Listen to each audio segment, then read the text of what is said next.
नमस्कार। क्या आपने कभी सोचा है कि एआई जैसी एडवांस तकनीक केवल हमारे फोन या स्मार्ट उपकरणों तक सीमित नहीं है, बल्कि दुनिया के सबसे कम संसाधन वाले क्षेत्रों में असल में जाने बचा रही है। आज की इस विशेष चर्चा में हम ठीक यही समझने वाले हैं। हम गहराई से देखेंगे कि कैसे आर्टिफिशियल इंटेलिजेंस मातृ स्वास्थ्य, बाल चिकित्सा और संक्रामक रोगों की देखभाल की पूरी तस्वीर को बदल रहा है। यह सिर्फ एक तकनीक की बात नहीं है, यह सीधे तौर पर उन जगहों पर एक बड़ी उम्मीद लेकर आ रहा है जहां इसकी सबसे ज्यादा जरूरत है। ठीक है, तो चलिए इसमें थोड़ा गहराई से उतरते हैं।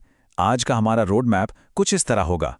शुरुआत करेंगे ग्राउंड रियलिटी से, यानी वैश्विक स्वास्थ्य सेवा के इस भारी अंतर से।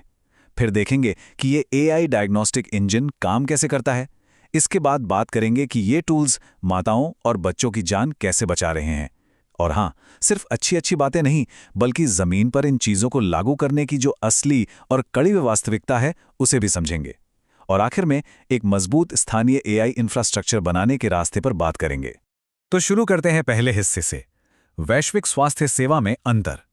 दुनिया भर में स्वास्थ्य असमानताओं की जो जमीनी सच्चाई है, वो बहुत चौंकाने वाली है। निम्न और मध्यम आय वाले देशों में विशेषज्ञों और बुनियादी ढांचे की भारी कमी महज एक चुनौती नहीं, बल्कि एक बहुत बड़ा संकट है। जरा सुनिए, हर एक दिन गर्भावस्था से जुड़ी जटिलताओं के कारण अनुमानित 800 महिलाओं की मृत्यु हो जाती है। जी हां, 800 मौतें रोजाना। ये कोई भविष्य का अनुमान नहीं है, ये आज की अभी की वास्तविकता है। ये एक ऐसा आंकड़ा है जो तुरंत ध्यान खींचता है और तत्काल कदम उठाने की मांग करता है। अब विकसित और विकासशील देशों के बीच के इस भारी अंतर को देखिए। विकसित राष्ट्रों में हर 1 लाख जीवित जन्मों पर जहां 13 मौतें होती हैं, वहीं विकासशील देशों में ये आंकड़ा सीधे 430 तक पहुंच जाता है। फर्क देख रहे हैं आप?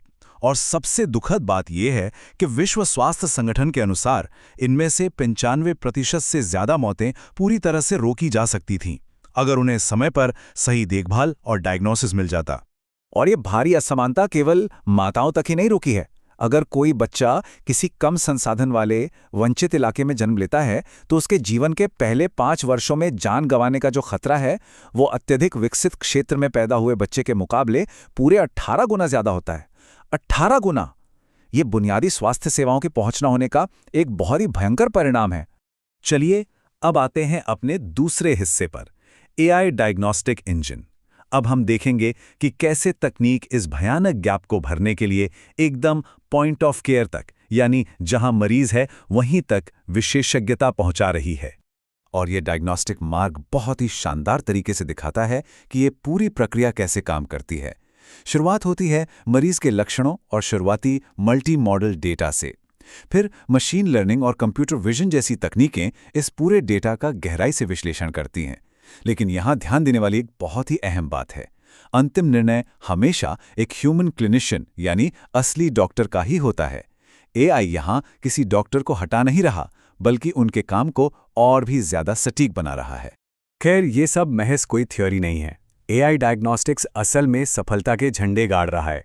जैसे डायबिटिक रेटिनोपैथी का पता लगाने में ये बिल्कुल किसी स्पेशलिस्ट जैसी एक्यूरेसी दे रहा है, या फिर कोविड-19 के point of care blood test जो स्टैंडर्ड रैपिड टेस्ट से भी बेहतर निकले हैं।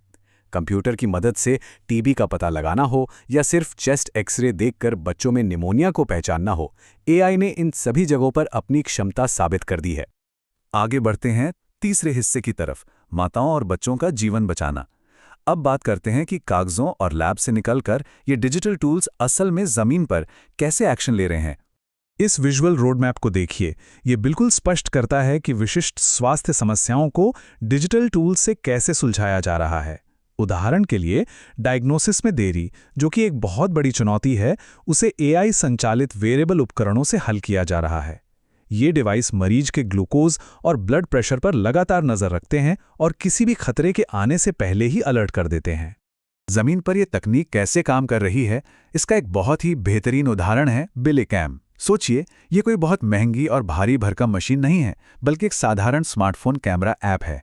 ये ऐप नवजात शिशुओं में पीलिया यानी जॉन्डिस का बहुत जल्दी और सटीक पता लगा सकता है। सीरम बिलिरुबिन के साथ 0.91 का कोरिलेशन कोई छोटी बात नहीं है। ये साबित करता है कि महंगे लैब टेस्ट के बिना भी एक सटीक और जान बचाने वाला डायग्नोसिस पूरी तरह संभव है। और ऐसा नहीं है कि ये किसी एक देश तक सीमित है। दुनिया भर के इन केस स्टडीज को फटाफट देखिए।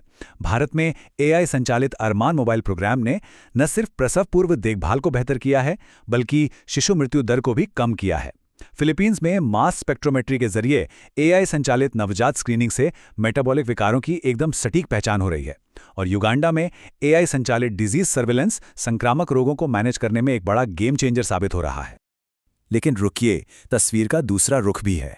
अब आते हैं अपने चौथे और सबसे अहम हिस्से पर, कार्यान्वयन की वास्तविकता, यानी वो बाधाएं जो एल्गोरिथम के बाहर खड़ी हैं। क्योंकि सच तो ये है कि तकनीकी रूप से एल्गोरिथम का एकदम परफेक्ट होना ही सब कुछ नहीं होता।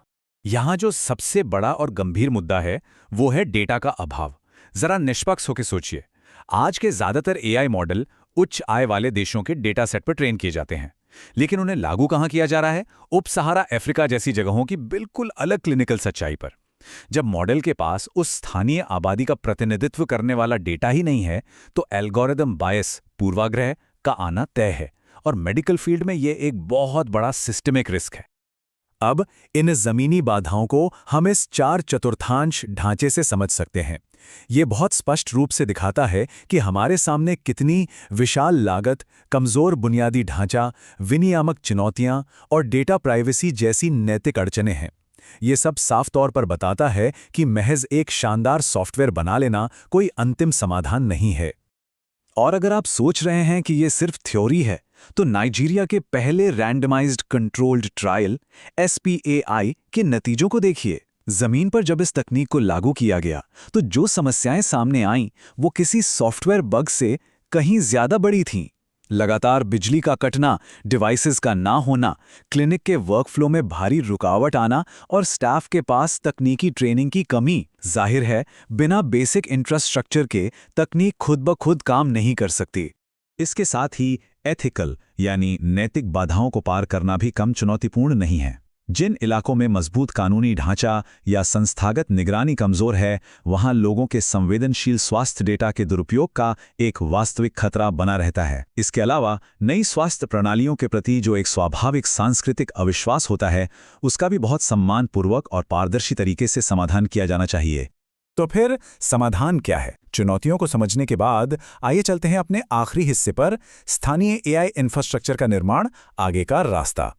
रिसर्च में इन टूल्स को सस्टेनेबल बनाने के लिए 3 साफ और ठोस कदम सुझाए गए हैं। पहला, एल्गोरिदम को लागू करने से पहले उनका स्थानीय परिस्थितियों में सत्यापन, वैलिडेशन बिल्कुल अनिवार्य होना चाहिए। दूसरा, एक सुरक्षित और एकीकृत स्थानीय स्वास्थ्य डेटा इंफ्रास्ट्रक्चर बनाया जाए। और तीसरा, इन छोटे छोटे पायलट प्रोजेक्ट्स को लंबे समय तक टिकाऊ बनाने के लिए रणनीतिक पब्लिक प्राइवेट पार्टनरशिप के जरिए सही फंडिंग सुनिश्चित की जाए। इसी के साथ हम आज की इस महत्वपूर्ण चर्चा को समेटते हैं। देखिए, एआई डायग्नोस्टिक उपकरण आज मौजूद हैं, वे काम कर रहे हैं और क्षमता से भरे हुए हैं। लेकिन सबसे बड़ा सवाल तकनीक की क्षमता का नहीं है। सवाल यह है कि क्या वैश्विक समुदाय इन टूल्स को वहां पहुंचाने और सुचारू रूप से चलाने की प्रतिबद्धता दिखाएगा जहां इनकी सबसे अधिक आवश्यकता है। इस कड़वे लेकिन जरूरी सवाल पर जरूर विचार कीजिएगा। हमारे साथ जुड़ने के लिए आपका बहुत बहुत धन्यवाद।